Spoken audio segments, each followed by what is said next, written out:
తల్లి రూపురేఖలు మారుస్తామన్నారు. మార్చిన తర్వాత అయినా ఆ స్థలం తెలంగాణ తల్లి పెడితే ఒక పక్క అమరవీరులు ఇంకో పక్క సెక్రటేరియట్ ఉన్న చోట ఉంటే బాగుంటుంది అధ్యక్ష. గౌరవనీయులు రాజీవ్ గాంధీ గారికి చాలా స్పేస్ ఉంది, ఎక్కడైనా కూడా పెట్టవచ్చు. ఒక ప్రదేశాన్ని దానికోసం ఇయర్ మార్క్ చేసినప్పుడు కాదని ఎవరితో కన్సల్టేషన్ చేయకుండా ఎవరిని పిలవకుండా ఆ ప్లేస్ని ఇమీడియట్గా రాజీవ్ గాంధీ గారి స్టాచ్యూ కోసం హడావుడిగా ఆగమేఘాల మీద నిన్న ఇనాగ్రేషన్ చేయడం అనేది కొద్దిగా బాధాకరం అధ్యక్ష. నేను నా ప్రొటెస్ట్ని ఈ పిటిషన్ ద్వారా ప్రభుత్వానికి మీ ద్వారా తెలియజేస్తా ఉన్నాను అధ్యక్ష. ఇంకొక చిన్న 1 పాయింట్ అధ్యక్ష, గదరన్న గారి పేరు మీద ఇచ్చేటటువంటి అవార్డులను దేశపతి గారు స్వాగతిస్తూనే మిగతా సూచనలు చేసినారు అధ్యక్ష.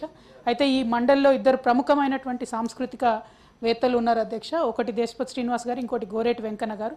గదరన్న పేరు మీద వేసేటటువంటి కమిటీలో పెద్దల మండలిలో ఉన్నటువంటి వారిద్దరికీ కూడా స్థానం కల్పిస్తే ఇంకా మంచి సూచనలు వచ్చేటటువంటి అవకాశం ఉంటుందని చెప్పి నేను ప్రభుత్వానికి సూచన చేస్తా ఉన్నాను అధ్యక్ష. బట్ నా పిటిషన్ ద్వారా మాత్రం నేను ప్రభుత్వానికి నా ప్రొటెస్ట్ని తెలియజేస్తా ఉన్నాను అధ్యక్ష. థ్యాంక్ యూ అధ్యక్ష. ఈరోజు కొత్తగా ఎన్నికై మొదటిసారి ఈ సభలో మాట్లాడే అవకాశం ఇచ్చినందుకు మీకు ప్రత్యేక ధన్యవాదాలు తెలుపుకుంటున్నాను అధ్యక్ష. మెయిన్గా ముందుగా మా నారాయణపేట నియోజకవర్గం అంటే ఎప్పుడైనా గుర్తొచ్చేది వెనుకబడ్డ ప్రాంతం, ఎప్పుడు కూడా పట్టించుకోలేదు, నీళ్ళ సమస్య చాలా ఎక్కువగా ఉంటుంది.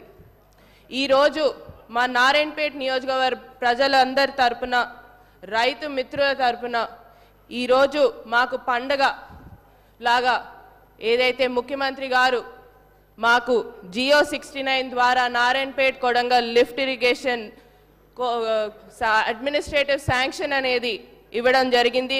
2,945 కోట్లు ఇవ్వడం జరిగింది. దానికోసమని ప్రత్యేకంగా ముఖ్యమంత్రి గారికి మరియు ఇరిగేషన్ మంత్రివర్యులు ఉత్తమ్ కుమార్ రెడ్డి గారికి ప్రత్యేక ధన్యవాదాలు తెలుపుకుంటున్నాం అధ్యక్ష. దీనికోసం ఇప్పుడు దాకా మా రైతులు చాలా కష్టపడ్డారు. ఈరోజు మాకైతే పండగలాగా ఉంది అధ్యక్ష. మా నియోజకవర్గంకి వెళ్తే రైతులు చాలా సంతోషంగా ఉన్నారు.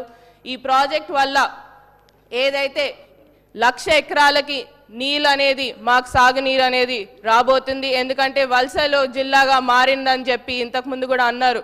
అవే వలసలు తగ్గి మళ్ళీ తిరిగి అదే వలసలు పోయిన వాళ్ళు తిరిగి వచ్చి వాళ్ళ భూముల్లో వాళ్ళ పంట పొలాలను కోసమని పనిచేసుకోవడానికి అవకాశం ఇచ్చినందుకు ప్రత్యేక ధన్యవాదాలు అధ్యక్ష. దీంతో పాటు 2 సమస్యలు అధ్యక్ష. మా దాంట్లో ఉన్నది ఏంటంటే మెయిన్గా నారాయణపేట్ అంటే గుర్తొచ్చేది చేనేత రంగం అధ్యక్ష.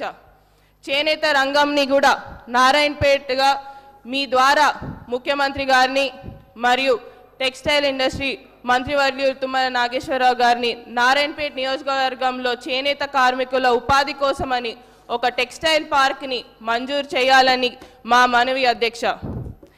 దీంతో పాటు చాలా ఉన్నాయి అధ్యక్ష సమస్యలు. ముఖ్యంగా యువకులకు ఉపాధి కల్పించాలని దానికోసమని ప్రత్యేకంగా ఇండస్ట్రియల్ పార్క్ కానివ్వండి, ఫుడ్ ప్రాసెసింగ్ యూనిట్ కానివ్వండి, ఇలాంటి ఏర్పాట్లు చేస్తే మాకు అక్కడ ఉన్న యువకులు అన్ఎంప్లాయ్మెంట్గా చాలామంది ఉన్నారు అధ్యక్ష, వారికి కూడా ఉపాధి అందుతుందని తెలియజేసుకుంటూ, దీంతో పాటు చివరిగా నేను డాక్టర్ కాబట్టి అధ్యక్ష ఒకటే, అక్కడ మాకు స్టాఫ్ అనేది చాలా తక్కువ ఉంది అధ్యక్ష.